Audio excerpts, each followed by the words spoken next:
दोस्तों मेरी बातों को ध्यान से सुनिएगा। मानकर चलिए एक आदमी के साथ एक खतरनाक एक्सीडेंट हो जाता है। एक्सीडेंट की वजह से उस आदमी की गर्दन के नीचे का पूरा शरीर काम करना लगभग बंद कर देता है, लेकिन उस आदमी की गर्दन का ऊपर का भाग यानी उसका दिमाग अभी भी एकदम अच्छे तरीके से काम कर रहा है।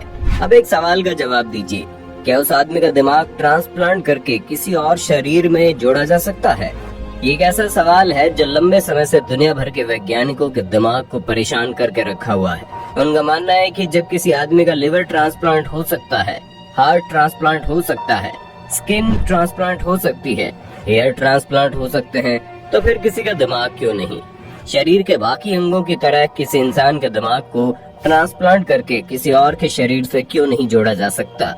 इसी बात को सोचते हुए साल 1900 के दौरान एक ब्रिटिश वैज्ञानिक ने एक अलग नस्ल के कुत्ते के खोपड़ी को उसके शरीर से अलग करके दूसरे नस्ल के कुत्ते के साथ जोड़ दिया। वैज्ञानिकों को इस बात का पूरा भरोसा था कि जैसे ही सर्जरी पूरी होगी कुत्ता होश में आ जाएगा, लेकिन अफसोस कि ऑपरेशन के लगभग एक सप्ताह बाद भी कुत्ता होश में नहीं आया और पता चला उस कुत्ते की मौत हो चुकी है। इसके बाद लगभग साल 1960 के दौरान एक बंदर के साथ ऐसा किया गया। इस बार वैज्ञानिकों को थोड़ी सफलता मिली और हुआ ये कि खोपड़ी को अलग करके किसी दूसरे बंदर के शरीर के साथ जोड़ने के बाद बंदर होश में भी आ गया, लेकिन अफसोस कि बंदर का शरीर का कोई भी अंग काम नहीं कर रहा था और लगभग 9 दिनों बाद उस बंदर की मौत हो गई। जिसके बाद लगातार इस विषय पर दुनिया भर के वैज्ञानिक शोध करते रहे कि आखिर किस तरह करके किसी इंसान की खोपड़ी ट्रांसप्लांट की जा सकती है। अब जो आगे मैं आपको बताने जा रहा हूँ उसे सुनने के बाद आप कहेंगे क्या ऐसे भी एक्सपेरिमेंट वैज्ञानिकों ने किए हैं? लगभग 80 साल का वक्त निकल चुका था, जिसके बाद साल 1982 में न्यूयॉर्क सिटी के माउंट सिनाई मेडिकल कॉलेज में एक डॉक्टर ने चूहों के ब्रेन को ट्रांसप्लांट करने की कोशिश की।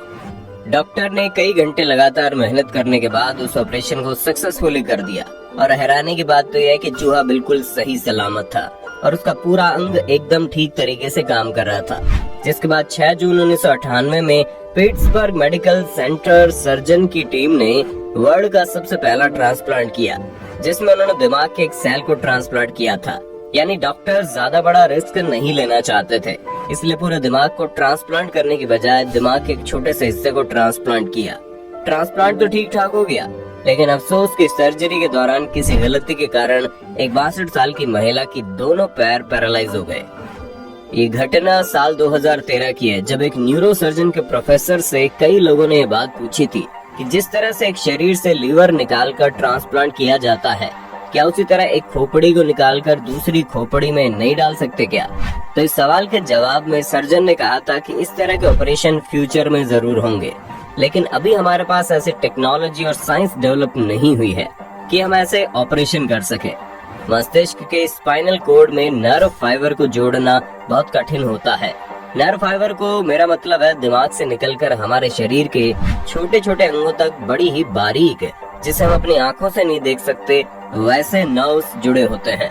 उन सभी को काट कर वापस जोड़ना अभी की टेक्नोलॉजी के हिसाब से हमारे लिए असंभव है। इसलिए उन्होंने कहा कि स्पाइनल कोड मतलब कि रीढ़ की हड्डी की चोट इतनी नुकसानदायक होती है कि अगर मस्तिष्क को ट्रांसप्लांट करने में सफल भी हो जाए तो स्पाइनल कोड में लगने वाली चोट के कारण लोग जिंदा नहीं रहते हैं, क्योंकि दिमाग को शरीर से संपर्क बनाने के लिए रीढ़ की हड्डी बहुत ही अहम पार्ट निभाती है। ऐसे में अगर दिमाग को ट्रांसप्लांट किया जाए तो सिर से जुड़ी हड्डी में चोट लग जाएगी और इतने बड़े ऑपरेशन को झेलने के लिए कोई बॉडी जल्दी तैयार नहीं होगी। इसलिए ब्रेन ट्रांसप्लांट से पहले एनिमल टेस्ट किया जाता है और जब एनिमल के ऊपर ये रिसर्च हो रही होती है तो इसका पूरा परमिशन लेकर सरकार से लेना पड़ता है। ये प्रोसेस काफी लंबा होता है। आज भी इस प्रोसेस को सही से करना मेडिकल साइंस के लिए एक चुनौती है। इतना ही नहीं, किसी भी ब्रेन ट्रांसप्लांट कराने के लिए बहुत ही ज्यादा रुपयों की आवश्यकता होती है, लगभग $13 मिलियन। अगर भारतीय रुपयों में बात करें तो लगभग 9,620 लाख रुपए।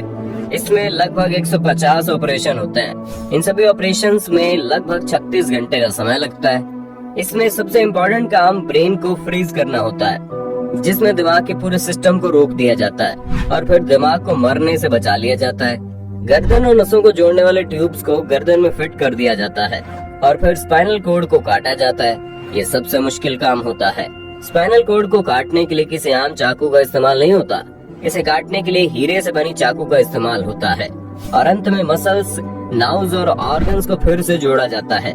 ये काम ठीक उसी तरह होता है जैसे कपड़ों को सिला जाता है। ये काम बहुत ही मुश्किल होता है क्योंकि दिमाग इंसान के शरीर का सबसे इम्पोर्टेंट पार्ट होता है। ब्रेन ट्रांसप्लांट करना आज भी साइंस के लिए एक चुनौती बना हुआ है क्योंकि इस वक्त पूरी दुनिया में अब तक ऐसा एक भी केस नहीं हुआ है जब किसी एक इंसान की खोपड़ी को उसके शरीर से अलग करके किसी दूसरे शरीर के साथ फिट किया गया हो।